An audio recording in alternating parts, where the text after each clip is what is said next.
নমস্কাৰ, জয় হিন্দ, জয় অসম। এটা বহুতেই ভাল খবৰ লৈ আহিছোঁ আপোনালোকৰ মাজলৈ। আজি পুনৰ নতুনকৈ ভেকেঞ্চি আহিছে। 17,000কৈ পদ মুকলি কৰি দিয়া হৈছে 2026 বৰ্ষৰ কাৰণে। এই পদসমূহত আপোনালোকে কেনেদৰে আবেদন কৰিব, আবেদন কৰিবলৈ আপোনালোকৰ বয়সৰ সময়সীমা কিমান বিচাৰিছে, লগতে আপোনালোকে এডুকেশ্যন কোৱালিফিকেশ্যন কিমান থাকিলে এই পদসমূহত আবেদন কৰিব পাৰিব। গ্ৰেড 3 গ্ৰেড 4 লেভেলৰ বিভিন্ন ধৰণৰ পদসমূহ মুকলি কৰি দিয়া হৈছে।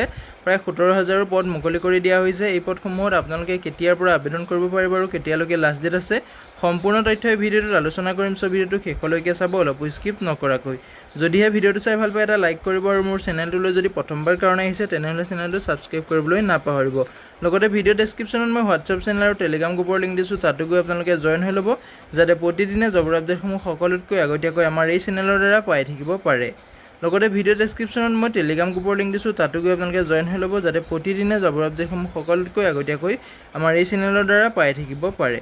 ভিডিঅ'টো সকলো বন্ধু বান্ধৱীলৈ শ্বেয়াৰ কৰি দিব, যাতে সকলোৱে জবৰ আপডেটসমূহ প্ৰতিদিনে আমাৰ এই চেনেলৰ দ্বাৰা আগতীয়াকৈ পাই থাকিব পাৰে।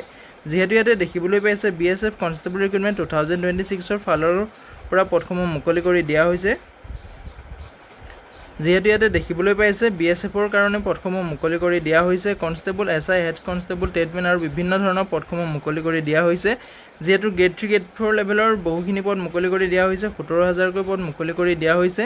এই পদসমূহত আপোনালোকে অনলাইন মাধ্যমেৰে আবেদন কৰিব পাৰিব। যদি আপোনালোকে পদসমূহৰ প্ৰতি ইণ্টাৰেষ্টেড হয়, এলিজিবল হয়, ভিডিঅ' ডেছক্ৰিপশ্যনতে মই আবেদনৰ লিংক দিছোঁ, তাতে গৈ আপোনালোকে আবেদনসমূহ কৰি ল'ব পাৰিব। এতিয়া ভেকেঞ্চি ডিটেইলছটো ইয়াতে আপোনালোকে দেখিবলৈ পাইছে। ভেকেঞ্চিটো আহিছে BSF কনষ্টেবল ভৰ্তি 2026ৰ কাৰণে। অৰ্গেনাইজেশ্যনটোৰ নেম হৈছে বৰ্ডাৰ ছিকিউৰিটি ফ'ৰ্চ, যিটো BSF বুলি কোৱা হয়। ইয়াতে পোষ্ট নেমটো আপোনালোকে দেখিবলৈ পাইছে কনষ্টেবল GD, যিটো কনষ্টেবল জেনেৰেল ডিউটিৰ কাৰণে পদ মুকলি হৈছে।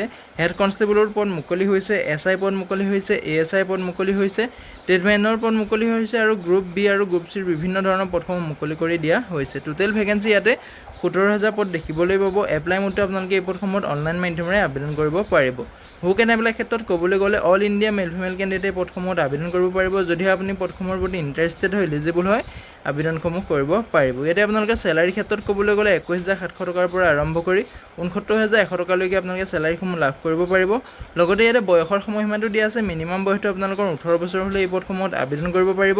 মেক্সিমাম বয়সটো 23 বছৰ বয়সলৈকে আবেদন কৰিব পাৰিব। লগতে আপোনালোকে এজ ৰিলেক্সনসমূহ ল'ব পাৰিব। গভৰ্ণমেণ্টৰ ৰুলটোৰ মতে আপোনালোকৰ এজ ৰিলেক্সনসমূহ ল'ব পাৰিব। যদিহে আপুনি SC বা ST ৰ কেণ্ডিডেট হয়, তেনেহ'লে আপুনি 5 বছৰকৈ এজ ৰিলেক্সন ল'ব পাৰিব। যদিহে আপুনি OBC বা MOBC ৰ কেণ্ডিডেট হয়, তেনেহ'লে আপুনি 3 বছৰকৈ এজ ৰিলেক্সন ল'ব পাৰিব। ইয়াতে আপোনালোকে যিটো চিলেকশ্যন প্ৰচেছটো ইয়াতে দেখিবলৈ পাইছে, ফাৰ্ষ্টতে আপোনালোকৰ এটা ফিজিকেল টেষ্ট হ'ব। ফিজিকেল টেষ্টটো কোৱালিফাই কৰাৰ পিছত ৰিটেন এক্সাম হ'ব। ৰিটেন এক্সাম হোৱাৰ পিছত আপোনালোকৰ ডকুমেণ্ট ভেৰিফিকেশ্যন কৰিব। ডকুমেণ্ট ভেৰিফিকেশ্যন কৰাৰ পিছত আপোনালোকৰ ফাইনেল মেৰিট লিষ্টটো মুকলি কৰি দিয়া হ'ব। ইয়াতে ফিজিকেল ষ্টেণ্ডাৰ্ড টেষ্টত ইয়াতে হাইটটো কিমান লাগিব দিয়া আছে। এইটো আপোনালোকৰ যিহেতু দেখিবলৈ পাইছে 165 চেণ্টিমিটাৰ থাকিব লাগিব হাইটটো। চেষ্টটো লাগিব আপোনালোকৰ যিটো পুৰুষৰ ক্ষেত্ৰত হাইটটো দিয়া আছে 165 চেণ্টিমিটাৰ আৰু চেষ্টটো আপোনালোকৰ 76ৰ পৰা 81লৈকে আপোনালোকৰ নৰ্মেল থাকিব লাগিব। লগতে আপোনালোকে 5 চেণ্টিমিটাৰ আপোনালোকে এক্সপেণ্ডেড কৰিব পাৰিব লাগিব। ইয়াতে আপোনালোকৰ মহিলাৰ ক্ষেত্ৰতো ইয়াতে কোৱা আছে হাইটটো আপোনালোকৰ যিহেতু 157 চেণ্টিমিটাৰ হ'লে আপোনালোকে আবেদন কৰিব পাৰিব। মহিলাৰ ক্ষেত্ৰত চেষ্টৰ কোনো ইয়াতে নাথাকে। ইয়াতে আপোনালোকে যিহেতু ফিজিকেল এফিচিয়েঞ্চি টেষ্টটো ইয়াতে দেখিবলৈ পাইছে। পুৰুষৰ কাৰণে আপোনালোকৰ যিটো ৰানিং হ'ব, তাতে আপোনালোকৰ 1.6 কিলোমিটাৰ হ'ব, 7 মিনিট সময় দিয়া হ'ব। আৰু মহিলাৰ কাৰণে ৰানিংটো আপোনালোকৰ 800 মিটাৰ হ'ব, 5 মিনিট সময় দিয়া হ'ব। লং জাম্পটো পুৰুষৰ কাৰণে 11 ফিট আপোনালোকে মাৰিব লাগিব, 3টা চান্স দিয়া হ'ব। মহিলাৰ কাৰণে 8 ফুট মাৰিব লাগিব, 3টা চান্স দিয়া হ'ব। লগতে আপোনালোকৰ হাই জাম্পটো 3.5 ফিট মাৰিব লাগিব পুৰুষৰ কাৰণে, আৰু মহিলাৰ কাৰণে ইয়াতে আপোনালোকে 2.5 ফুট মাৰিব লাগিব, 3টা চান্স দিয়া হ'ব। ইয়াতে আপোনালোকৰ যিটো এডুকেশ্যন কোৱালিফিকেশ্যন বিচাৰিছে 10 পাছ, 12 পাছ, গ্ৰেজুৱেশ্যন, মিনিমাম আপোনালোকে 10 পাছ যদি কৰি থৈছে, তেতিয়া আপোনালোকে এই পদসমূহত আবেদন কৰিব পাৰিব। ইম্পৰ্টেণ্ট ডকুমেণ্টসমূহ দিয়া আছে। পাছপৰ্ট চাইজ ফটোগ্ৰাফ লাগিব, ছিগনেচাৰ লাগিব, আধাৰ কাৰ্ড লাগিব, এডুকেশ্যন চাৰ্টিফিকেট লাগিব, লগতে আপোনালোকৰ কাষ্ট চাৰ্টিফিকেট লাগিব আৰু আপোনালোকৰ এজ প্ৰুফ লাগিব।